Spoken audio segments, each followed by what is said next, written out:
afternoon, I would sit quietly on the couch, watching my 11th-month-old brother, Shabo, play with his toys.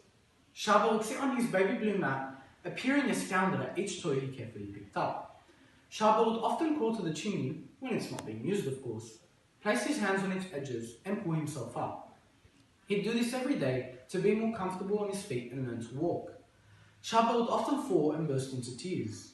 Why does my brother climb on the chimney if he keeps hurting himself? It could be that if Shabo doesn't keep trying to stand on his feet, he might be confined to his baby blue mat permanently. The obstacle of him falling cannot prevent him from learning how to walk. Similarly, we might have to put ourselves in situations we are not comfortable with in the hope of achieving a new experience. We as human beings may have to encounter conflict in different aspects of our lives in order to grow. The negative experiences we encounter enhance our worldview, which catalyzes our internal development.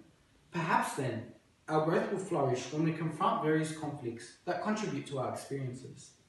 In Harper Lee's 1957 Bildungsroman novel Ghost at a Watchman, conflicting ideologies assist her protagonist Jean Louise to progress into a matured woman, while the 1990s three-verse poem After the Stealth Bomber by Robert Minhinik acts as a constant echo for the hopeful memory of Ghada, who encountered armed conflict in Iraq's Amidia bunker. These texts can remind us of the flaws of the human condition and that conflict accelerates our development. By overcoming our negative experiences, we become more knowledgeable, allowing our characters to thrive. The ex-president of the United States, George Washington, once said, "The harder the conflict, the greater the triumph," proving that the different conflicts Jean Louise faces in the novel are essential to her triumph. After returning to Macon from New York, Jean Louise is seen to clash with her aunt Alexandra. Lee characterises their relationship as the 100 Years' War that had progressed to approximately its 26th year. George Washington experienced all sorts of national conflicts, but nothing like this one. Jean Louise and Alexandra are always bickering and at odds with each other because Alexandra's traditional character contradicts Jean Louise's liberal nature.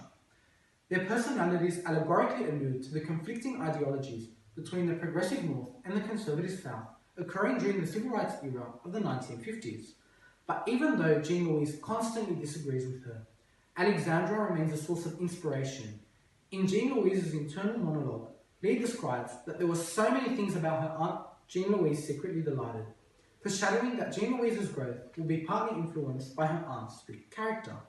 But how does Jean Louise's experiences with her aunt contribute to her internal progression?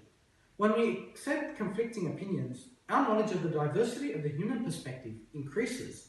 Since Jean Louise can live in such an agrarian society, her awareness of the human nature increases. As a result, experiencing conflict allows our growth and maturity to flourish. Similarly, Robert Minhinik's After the Stealth Bomber explores the memory of those who died, held by Ghada, in the American destruction of the Amidia bunker. Initially, Minhinik metaphorically depicts Ghada as a woman who squats in the candlelight, symbolizing the hope she holds for her people who have died. Additionally, Minhinik personifies that time can also run backwards, connoting the unforgettable memory of the destruction of the Amidia bunker in 1991. How does armed conflict initiate human growth? It causes mass murder and famine. As a matter of fact, the bombing of the Amidia bunker could act as a reminder of the horrific consequences of war. Ghada acts as a witness to the flaws of human nature, urging us as a community to stand up against violence and promote peace. According to the famous physicist Albert Einstein, peace cannot be maintained by force, proving that armed conflict encourages us to develop ethical relationships with others. Ghada, by the experiences of her people's death, reminds us of the merits of human progression when we discern these ethical decisions. Additionally, our conflicts initiate our inner growth, since they contribute to our experiences. In Ghost at a Watchman, Jean Louise is portrayed to be coming of age. However, she resists her internal progression, causing her to be conflicted between her past and her present. While on the train to Macon, Jean Louise has flashbacks of her cousin Joshua's poetry in the form of private literary reserves, proving that her family has heavily contributed to her experiences. Will Jean Louise remain nostalgic, or will she finally come of age as a woman? She is repeatedly seen to admire her father Atticus, but Jean Louise becomes emotionally conflicted once she discovers of his racist views of African Americans by attending the Citizens' Council meetings. Moreover, Jean Louise's struggle against her internal progression is symbolized by bumping her head hard against the top of her car, where the car is a metaphor for progression. This recurring motif is a wider allegory for the South's inability to keep up with growing liberal ideologies.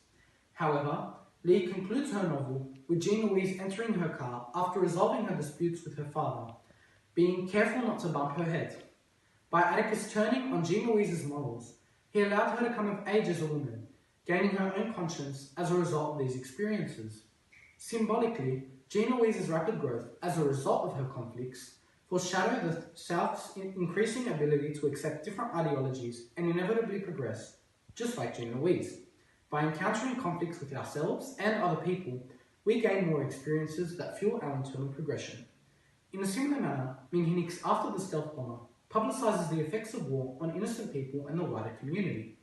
Just like Jean Louise grows by experiencing familial conflict, Amrada's experiences of war strengthen her character. Ironically, Minhinix compels us to think of a smart bomb that is not so smart. Perhaps what we consider as a technological advancement, like the stealth bomber, may cause grief and suffering. By using Amrada as a metaphorical guide, her experiences with war invite us to develop our consciences rather than our technologies.